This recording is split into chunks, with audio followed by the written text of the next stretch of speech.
এয়া নতুন গোসাঁই ঘৰ লোৱা আজি সেইটো এনেকৈ গোসাঁই ঘৰটো বনাইছে সাধাৰণকৈ বনাইছে এয়া বাঁহৰ ডিজাইন কৰিছে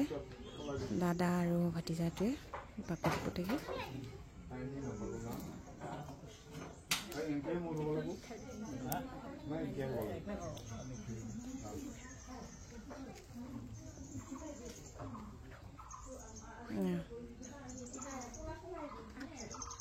দাদাই থাপনাখন মূৰত লৈ এতিয়া গোসাঁই ঘৰটো প্ৰদক্ষিণ কৰিব এইসকল আমাৰ ভকত বাপ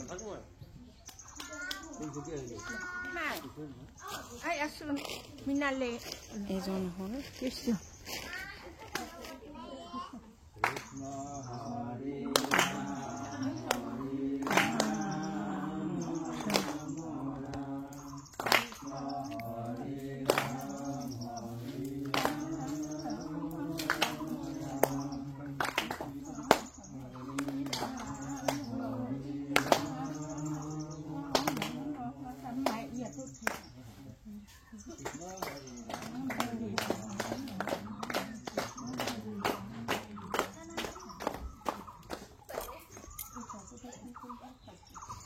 মোৰ মা বৌ ভতিজা দুজনী ভতিজা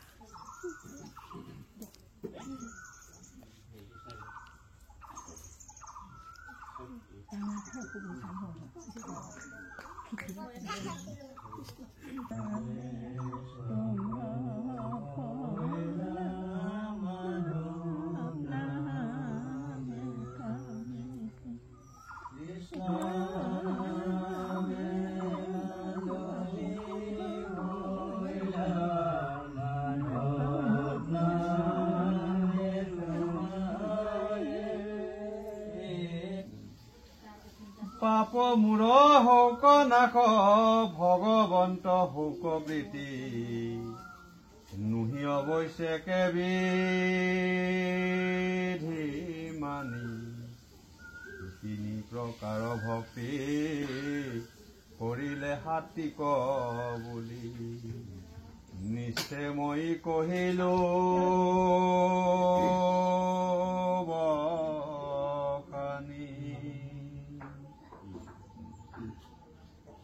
ভক্তিটো মানে সাত্বিক ভক্তিটো মোৰ কিবা ভুল হৈছে পাপ হৈছে বা কিবা হৈছে মোৰ ভুল হৈছে বা ভগৱন্তই মোক মানে সদ্ভাৱ দেখুৱাওক একান্তময় যেতিয়া এইবিলাক কৰা যায় এই ভক্তিটো হ'ল তিনি প্ৰকাৰৰ ভক্তিৰ ভিতৰত সাত্বিক ভক্তি তাত কোনো মানে হেৰি নাই মলিন বা বেয়া চিন্তা ভাৱনা নাথাকে একান্ত ভকতি আৰু মানুহৰ আচলতে কৰ্মৰ ওপৰত নিৰ্ভৰ না হয় হয় কৰ্মৰ ওপৰত নিৰ্ভৰ কৰি চলোতে অজানিতে হ'লেও দুখ হয়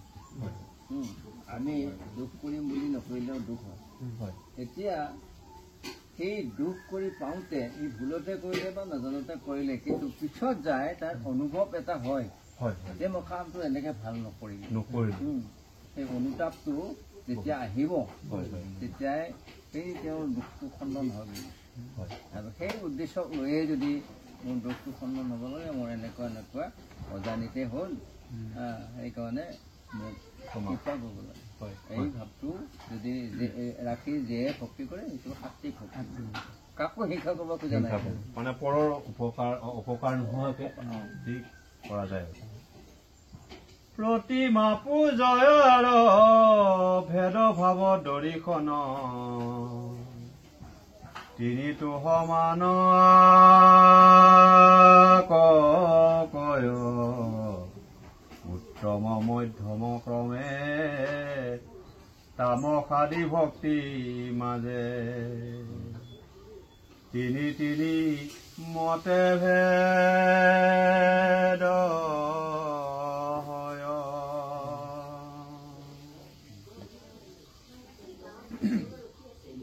উত্তম মধ্যম আমাৰ একবিধ ভক্তি পৰা তিনিবিধ হলে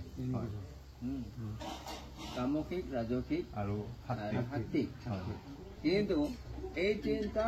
ভক্তিৰ মাজতো আৰু ভাগ আছে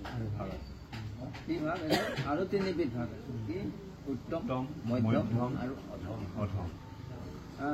তামসিকৰো উত্তম তামসিক আছে মধ্যম তামসিক আছে আৰু অধম তামসিক আছে ৰাজসিকৰো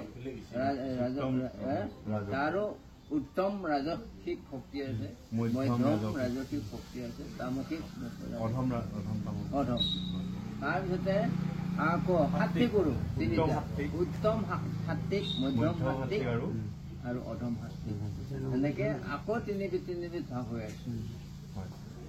এনেকে আৰু কৰ্ম অনুপাতে কাৰ্য অনুপাতে উদ্দেশ্য অনুপাতে